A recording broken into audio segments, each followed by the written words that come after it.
Shri Venkateswara gold తాకట్టులో ఉన్న మీ బంగారాన్ని విడిపించి కొనబడును.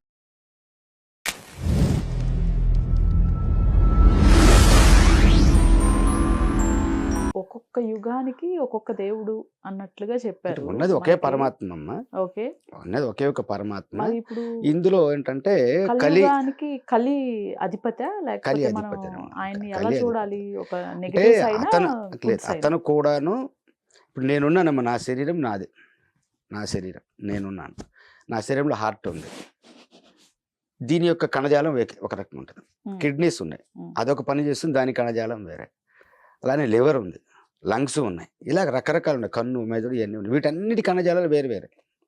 కానీ ఇవన్నీ కూడాను వాటి ఫంక్షన్స్ అనేటువంటివి చేస్తూ ఉంటాయి. నా శరీరంలో ఉన్నటువంటి బుద్ధి కలిగినటువంటి ఒక కణం ఏం ఆలోచిస్తుందంటే ఇవన్నీ కూడాను దేవుడే, నేను ఒక్కనే దేవుడిని తనకి తెలుసు, కానీ ఇవన్నీ కూడా దేవుడే. నేను లాస్ట్ టైం కూడా చెప్పినట్లు ఉన్నాను అది, ఇవన్నీ కూడా దేవుళ్ళే. అలానే పరమాత్మ ఒకటే, పరబ్రహ్మ ఒక్కడే, కానీ ఆ పరబ్రహ్మ యొక్క వర్క్ చేసేటువంటి సిస్టమ్ అనేటువంటి దాంట్లో వీళ్ళందరూ కూడా వస్తారనమాట. అలానే కలి అనేటువంటిది కూడాను అటువంటి వాడే, మన శరీరంలోనే ఒక కలి లాంటి ఒక ప్రదేశం అనేటువంటిది, మొత్తం అంతా కూడాను నాశనం చేసేటువంటిది అనమాట అది. సో ఇప్పుడు ఉన్నటువంటి ఈ బ్యాచ్ ఉన్నది కదమ్మా, ఇది మనం ఇప్పుడు చూస్తున్నాం కొత్తగా బ్యాచ్. మీరు మరి అన్నారు సనాతన ధర్మం ఇంత గొప్పది కదండి, మరి ప్రపంచం అంతా కూడా వాళ్ళే ఉన్నారు కదా అనేటువంటిది. ఒకప్పుడు ఉన్నది అంతా సనాతన ధర్మమే, కానీ కలి ప్రభావంతో కలి సైన్యం అనేటువంటి తయారైంది. అవి తయారు కావాలి. ఇప్పుడు గాలిని నాశనం చేసేవాళ్ళు కావాలి, నేలను నాశనం చేసేవాళ్ళు కావాలి, నీటిని నాశనం చేసేవాళ్ళు కావాలి, అంటే ప్రకృతిని నాశనం చేసేవాళ్ళు కావాలి, ఆకాశాన్ని అంతరిక్షాన్ని మొత్తాన్ని నాశనం చేసి చిట్ట చివరికి అసలు సమాజం మొత్తం అంతా కూడా నాశనం చేసేటువంటి వాళ్ళు కావాలి. ఇప్పుడు వీళ్ళు చేసింది అదే, కానీ వీళ్ళు గొప్పగా చెప్పుకుంటారు మా వాళ్ళు అది కనిపెట్టారు కదా, భారతీయులు ఏం కనిపెట్టారు అనేటువంటిది. ఈ భారతదేశం అనేటువంటిది గడ్డమ్మ ఎలాంటిదంటే చాలా రెస్పాన్సిబిలిటీ ఉన్నటువంటిది. ఇది ఎప్పుడూ కూడాను అటువంటి విషయాలని కనిపెట్టడం అనేటువంటిది చేయదు, అంటే బాధ్యత ఉండదు, వాళ్ళు బాధ్యత వహిస్తారు ప్రకృతిని నాశనం చేయటం కానీ ప్రతి ఒక్కటి కూడా. ఇప్పుడు ఈ రోజు నువ్వు వచ్చేసేటప్పటికి ఏంటంటే మరి అసలు యుగానికి చాలా మంది యుగాంతో సినిమాలు చేశారు, ప్రళయం వచ్చేస్తుంది, అది వస్తుంది, ఇది వస్తుంది అంటుంటారు. అవన్నీ కాదమ్మా, అసలు యుగాంతో అనేటువంటి చేసేటువంటి దానికి అసలు వాళ్ళు చెప్పేటువంటి ఎక్స్పెక్టేషన్స్కి అసలు ఇది లేదు, సంబంధం లేదు. ఇప్పుడు వీళ్ళు కనిపెట్టినటువంటి వీటిలో అత్యంత భయంకరమైనది ఆటం బాంబు, అదే ఈ యుగాంతానికి కారణం. నేను ఇది ఎందుకని చెప్తున్నానంటే నేను 1990 ఆ ప్రాంతాలు అనుకుంటే ఒక మూవీ చూసాను నేను, యాక్చువల్గా బ్యాండ్ అనమాట అది. గుంటూరులో స్వామి బ్రహ్మానంద బ్రహ్మచారి గారని ఆయన ఉండేవాడు బృందావన్ గార్డెన్ సెంటర్లో. ఇప్పుడు స్వామిజీ టవర్స్ అని పెట్టారు, పెద్ద ఒక ఎకరం ప్లేస్లో ఉండేది అనమాట ఆయన ఆశ్రమం వచ్చేసేసి.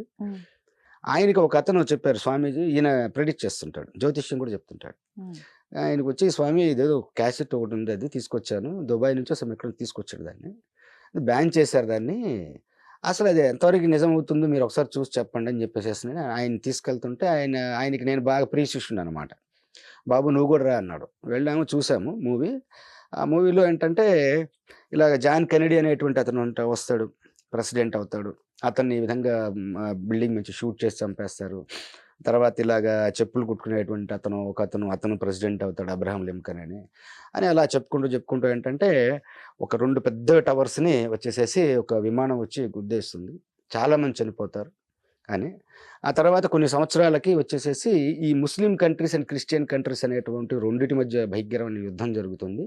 దీంతో ప్రపంచం అంతా కూడా ఒక రేడియేషన్ ఫామ్ అయిపోయి కొన్ని వందల సంవత్సరాల పాటు భూమి మీద మానవుడు అనేవాడు ఉన్నాడు అని చెప్పేసి.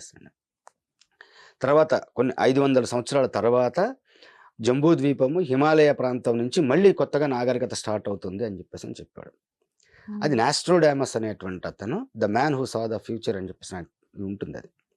అయితే 2001 అట్లా దాదాపు 10 ఏళ్ళ తర్వాత ట్విన్ టవర్స్ మీద దాడి జరిగింది, ఒక ఫ్లైట్ వెళ్ళిపోయేసేసి.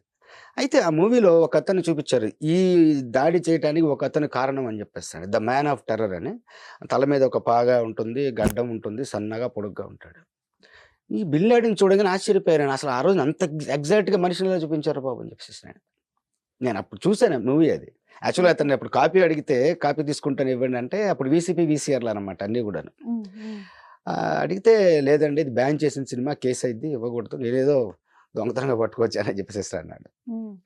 ఆ మూవీలో చెప్పినటువంటిది అనమాట ఇది. ఈ క్రిస్టియన్ అండ్ ముస్లిం కంట్రీస్ అనేటువంటి కొట్టుకుంటాను. అయితే ఇప్పుడు దానికి సాక్ష్యం అనేటువంటిది ఏంటంటే ఒకటే ఒక దేశం, అది వచ్చి ఇరాన్. ఇప్పుడు జనరల్గా ఇండియా దగ్గర ఉన్నాయి ఆటం బాంబ్స్ ఉన్నాయి, పాకిస్తాన్ దగ్గర ఉన్నాయి అంటారు. పాకిస్తాన్ దగ్గర పిచ్చోడి చేతిలో రాయి అంటారు. అతను పాకిస్తాన్ కూడా ప్రయోగించదు. ఈ దేశాలు అన్నిటి దగ్గర ఉన్నాయి. మన దగ్గర ఒక 180 దాకా ఉన్నాయి అంటారు. పాకిస్తాన్ దగ్గర 160, 170 ఉన్నాయి అంటారు. ఇంకా అమెరికా, రష్యా చేతులు అయితే కొన్ని వేలల్లో ఉన్నాయని చెప్పేసి అంటారు. వీళ్ళెవరు ప్రయోగించరు. కానీ ఇరాన్ అనేటువంటిది అలాంటిది కాదు. తన చేతుల్లోకి తయారైన నెక్స్ట్ సెకండ్ అది ప్రయోగించేస్తుంది. ఎందుకు అని అంటే అది ఇజ్రాయెల్ మీద వేసేస్తుంది, డెఫినెట్గా వేసేస్తుంది 100%. ఎందుకు అని చెప్పేసి అంటే ఇజ్రాయెల్ మీద వేస్తే వాళ్ళు దీని మీద వేస్తారు, వీడు పోతాడు. కానీ వీళ్ళకి ఒకటి వాళ్ళ గ్రంథంలో చెప్పినటువంటిది అన్నమాట. మేము ఇలాగా అల్లాకి వ్యతిరేకులైనటువంటి వాళ్ళని చంపటం వలన వాళ్ళకి చంపి వీళ్ళు చనిపోతే స్వర్గంలోకి వెళ్తే ఒక 72 మంది కన్నెలు ఉంటారని చెప్పేసినటువంటిది. అది కాఫీర్లు అంటారు అన్నమాట. కాఫీర్లని చంపడం అనేటువంటిది ఇంకా అంతే వాళ్ళది. అంటే ఆ సిద్ధాంతాన్ని వాళ్ళు నమ్ముతారు. ఇక ఎవరి నమ్మకం వాళ్ళది అది. కానీ ఇరాక్ వాళ్ళు మాత్రం 100% దీన్నే నమ్ముతారు. ఇప్పుడు ఇరాక్ వాళ్ళది ఏంటంటే Iran and Iraq. Iran and Iraq. ఇప్పుడు ఇరాన్ అనేటువంటి చాలా డేంజరస్ అనమాట. ఇరాన్ డెఫినెట్గా వేసేస్తుంది. అందుకే ఈ మధ్య వచ్చేసరిప్పటికేంటంటే ఇజ్రాయెల్ వాళ్ళు వాళ్ళ మీద దాడి చేయటం, అమెరికా వెళ్ళిపోయేసి వాళ్ళ అణుస్థావరాలని ప్రత్యేకించి వెళ్ళి మరీ కూడాను బాంబు తోటి చేయడం చేశారు. అది కానీ ఎప్పుడు తయారు చేస్తాడో తెలియదు వాడు. ఇప్పుడే తయారు చేస్తాడా, ఇవాళ తయారు చేసేస్తాడు, ఇవాళ తయారు చేస్తే ఇవాళ వేసేస్తాడు. ఇవాళే కౌంట్ డౌన్ స్టార్ట్ అయిపోయింది యుగాంతానికి. ఇవాళ కౌంట్ డౌన్ స్టార్ట్ కావచ్చు, రేపు కావచ్చు, 10 రోజుల తర్వాత కావచ్చు, సంవత్సరం కట్టచ్చు, 10 ఏళ్ళు పట్టచ్చు. దీనికి ఇంకొకటి ఏంటంటే ఈ మధ్య ఆపరేషన్ సింధూర్ జరిగింది మనకి. ఆపరేషన్ సింధూర్ జరిగిన తర్వాత ఈ పాకిస్తాన్ వాడు ఏం చేశాడంటే ముస్లిం కంట్రీస్ మొత్తాన్ని ఒకటి చేసి దీన్ని ఒక నాటోగా మార్చాలనేటువంటి చూస్తున్నాడు. మరి మారిందో లేదో తెలియదు. మరి రేపొద్దున ఏదన్నా జరిగిందనే అంటే పాకిస్తాన్ వాడే ఇవ్వచ్చు, వాడికి ఇరాన్ వాడికి ఇవ్వచ్చు. ఒక్క బాంబు చాలమ్మా, అన్ని వీళ్ళందరూ కలిసి చేయనక్కర్లా, ఒక్కటి చాలు అనమాట. ఇదేంటంటే నేను అదే ఇరాన్ ఇరాక్ వార్ జరిగింది, మీకు ఐడియా ఉందా మీకు? అది కూడా అంటే 1990 ఆ ప్రాంతాల్లో అనుకుంటా జరిగింది అది. ఆ టైంలో నేను ఢిల్లీలో ఉన్నాను. కారులో వెళ్తూ ఉంటే లైట్గా తుప్పర పడింది. మహా అంటే ఒక 200-300 చినుకులు పడి ఉంటాయి అనమాట ఆ అద్దం మీద. ఇతను వైపర్ వేశాడు, డ్రైవర్ వైపర్ వేయని మొత్తం బ్లర్ అయిపోయింది. ఏమైందని సడన్గా పక్కకు తీసి అద్దం మీద ఇలా అంటే నూనె అనమాట, అది ఆయిల్. అక్కడెక్కడో పెట్రోల్ బావులు తగలబడితే మన ఇండియాలో ఢిల్లీలో వచ్చేసేటప్పటికి ఆ నూనె యొక్క చెమ్మ అనేటువంటిది వచ్చేసింది. మరి దీని ప్రకారం చూస్తే ఇప్పుడు హిరోషిమా నాగసాకి మీద వేసినటువంటి బాంబు చాలా చిన్నది, ఒక 80 ఏళ్ళు అవుతుంది వేసి. ఈ రోజుకి రేడియేషన్ తగ్గల. అది ఆవగింజ అనిపిస్తుంది అనుకుంటే ఈ రోజున పెద్ద గుమ్మడికాయ లాంటివి ఇప్పుడు తయారు చేసిన బాంబులు, కొన్ని వేల రెట్లు అనమాట, పవర్ఫుల్. మరి ఒక్కటి పడిందంటే పరిస్థితి ఏంటున్నది? ప్రపంచం మొత్తం అంతా రేడియేషన్ ఫామ్ అయిపోతుంది. Count down. ఇంకా తర్వాత బ్రతికి ఉన్నటువంటి వాళ్ళు నరకం అనుభవించి చనిపోతారు అంతే. అప్పటికప్పుడు చనిపోయిన వాళ్ళు చాలా అదృష్టవంతం. తర్వాత బ్రతికినటువంటి వాళ్ళు లంగ్స్ పాడైపోయి, కిడ్నీస్ పాడైపోయేసేసి, రకరకాల జబ్బులు చేసి, ఒంటి మీద రకరకాలైనటువంటి దద్దుల్లాగా ఇగా వచ్చేసేసి అసలు అది ఊహించలేం. వాడేసాడంటే ఇజ్రాయెల్ వాడు ఊరుకోడు, వాడు వేస్తాడు. చెప్తుంటేనే భయంకరంగా ఉంది. అవునమ్మా, యాక్చువల్ జరిగేటటువంటిది అది. ఎందుకంటే యుగాంతం అనేటువంటి ఇంకా అదే అనమాట. ఇది ఉండి ఉండి ఉండి వన్స్ ఒక బాంబు పడింది అని చెప్పేసి అంటే సంవత్సరం తర్వాత ఎవడు కూడా ఉండడు. ఎవడో డబ్బు ఉన్నవాడు వాడు వచ్చేసరిప్పటికీ బంకర్లో ఉన్నాడు అంటే వాడు 2-3 ఏళ్ళకి నుంచి బ్రతకడు. 500 సంవత్సరాల దాకా రేడియేషన్ తగ్గదు. ఇప్పుడు చిన్నదానికి 80 సంవత్సరాల నుంచి తగ్గలేదు. అది పడింది అని చెప్పేసి అంటే 500 సంవత్సరాల దాకా తగ్గదు. మనిషి అనేటువంటి వాడు ఉండడు. నాకు అప్పుడప్పుడు నవ్వు వస్తూ ఉంటుంది అనమాట. ఈ లక్షల కోట్లు సంపాదించిన వాళ్ళు ఉంటారు, 100,000 లక్షల కోట్లు సంపాదించిన వాళ్ళు ఉంటారు. రేపు పొద్దున్న నిజంగా ఇరాన్ వాడు బాంబు వేసాడంటే మొత్తం పోతారు. ఈ డబ్బులు బంగారు దేని పనికి వస్తాయి? పిచ్చికాయితాలు ఇంకది అంతే.